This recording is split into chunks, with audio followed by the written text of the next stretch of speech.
बिस्मिल्लाहिर्रहमानिर्रहीम। अस्सलाम वालेकुम वरहमतुल्लाहि वबरकातुहू। मैं हूं आपका एस्ट्रोलॉजर नईम रहमान सिद्दीकी। आप लोग देख रहे हैं सिद्दीकी एस्ट्रोलॉजी चैनल।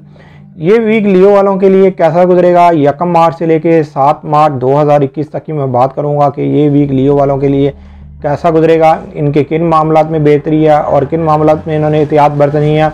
और जिनको अपनी डेट ऑफ बर्थ नहीं पता वो अपने नाम के पहले हरूफ से भी जान सकते हैं क्या आप लियो तो नहीं, क्या आपका बुर्ज असद तो नहीं। अगर आपके नाम के पहले हरूफ मीम से शुरू होते हैं तो आप भी लियो हैं। उससे पहले जिन लोगों ने अभी तक मेरे चैनल को सब्सक्राइब नहीं किया उन लोगों से गुजारिश है चैनल को सब्सक्राइब कर लें, साथ ही बेल आइकन को पुश कर दें ताकि मेरी आने वाली हर वीडियो आप तक आसानी से पहुंच सके।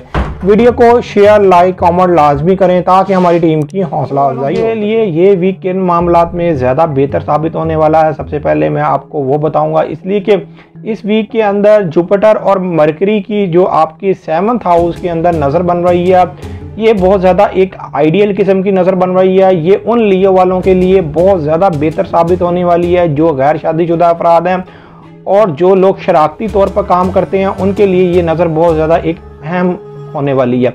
उसकी वजह यह है एक तो आपके शरारती मामलात में भी बेहतरी होती हुई नज़र आएगी और अगर आपकी अभी तक शादी नहीं हुई तो शादी के मामलात में भी ये नज़र आपकी अब बेहतर साबित होती हुई नज़र आ रही है।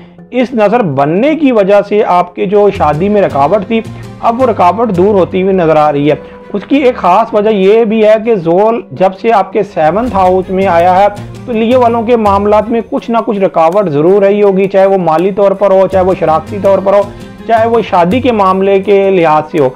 इसलिए कि पहले तो सूरज ज़रा डाउन जा रहा था लेकिन सूरज इस वक्त डाउन नहीं, जो आपका हाकिम सितारा चाहे आपके जायचे के 8 हाउस में है लेकिन अभी वो 8 हाउस में भी आपके लिए बेहतर है, कोई इतना कोई बुरा नहीं है। सिर्फ और सिर्फ इस वीक के अंदर जो कमर दर अकरब होगा वो टाइम आपने निकाल लेना है, वो 3 मार्च से लेके 5 मार्च के दरमियान में होगा। ये कमर दर अकरब होगा, ये मतलब कि 2.5 दिन का ये होगा। मैंने इससे पहले इसकी वीडियो बना दी हुई है कमर दर अकरब की, अगर आपने वो वीडियो देखनी है तो इस वीडियो के नीचे जाके लिंक आपको मिल जाएगा, आप कमर दर अकरब की वीडियो लाजमी देखें। इसलिए कि कमर दर अकरब के अंदर आपको कोई भी ऐसा ज़रूरी काम नहीं करना चाहिए। कमर दर अकरब हमेशा जो आपके 4th हाउस में होता है, ये मंथ में एक दफ़ा होता है, 4th हाउस में होता है, लेकिन ये जब आपके 4th हाउस में जब भी कमर दर अकरब होता है ये वक्ती तौर पर आपके कई मामलात में ज़रूर रुकावट आती है, लेकिन ये सिर्फ 2.5 दिन का एक अरसा है। ये 2.5 दिन निकालने के बाद आपके मामलात कुछ ज़्यादा बेहतर होंगे, आपके मामलात में उस तरह ख़राबी नहीं आएगी।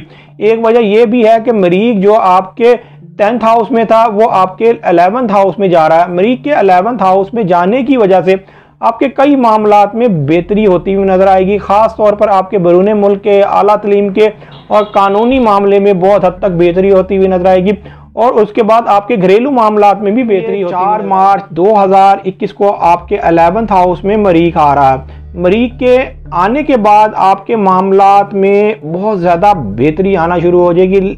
मैं आपको सिर्फ एक बात ज़रूर कहूँगा, मरीख जब भी किसी घर में दाखिल होता है या निकलता है तो उस वक़्त जो 1-1.5 दिन होता है बहुत ज़्यादा एहतियात और मुताद का होता है, इसलिए कि मरीख जब किसी घर में एंटर हो रहा हो या वहाँ से बाहर निकल रहा हो तो थोड़ा बहुत वो बैड असर भी दे जाता है। ख़ास तौर पर इस वीक के अंदर आप अपने इज्जत और वकार के मामला में ज़रा, उसकी वजह यह है कि मरीख जैसे ही आपके 11th हाउस में आएगा तो उसने आपके बहुत से मामलात में बेहतरी लाना शुरू हो जानी है, आपके मामलात अब बेहतर होना शुरू हो जाने हैं।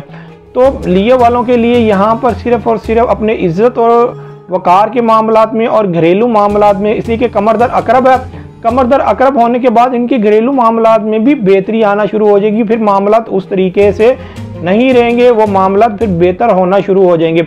हाँ, जो लियो वाले सालों साल से परेशान हैं उनको ये चाहिए कि वो अपना पैदाइशी जायजा बनवाएं। पैदाइशी जायजा बनाने के बाद जो भी आपकी रेमेडीज़ बनती हैं वो करके देखें, इंशाअल्लाह ताला आपके भी हालातों में बेहतरी आना शुरू हो जाएगी। जो लियो वाले अपना पैदाइशी जायजा बनवाना चाहते हैं ये मेरा सेल नंबर लिखा हुआ, आप इस पर रब्ता करके अपना पैदाइशी जायजा बनवा सकते हैं। पैदाइशी जायजे की थोड़ी बहुत फीस तो होती है लेकिन आपकी बेहतर रहनुमाई कर दी जाती है। उम्मीद ये करता हूँ मेरी ये वीडियो आप लोगों को बहुत पसंद आई होगी। मेरी इस वीडियो को शेयर लाइक कमेंट और मेरे चैनल को सब्सक्राइब करना ना भूलिएगा और ख़ास तौर पर अपनी खुसूसी दुआओं में याद रखिएगा। अल्लाह हाफ़िज़।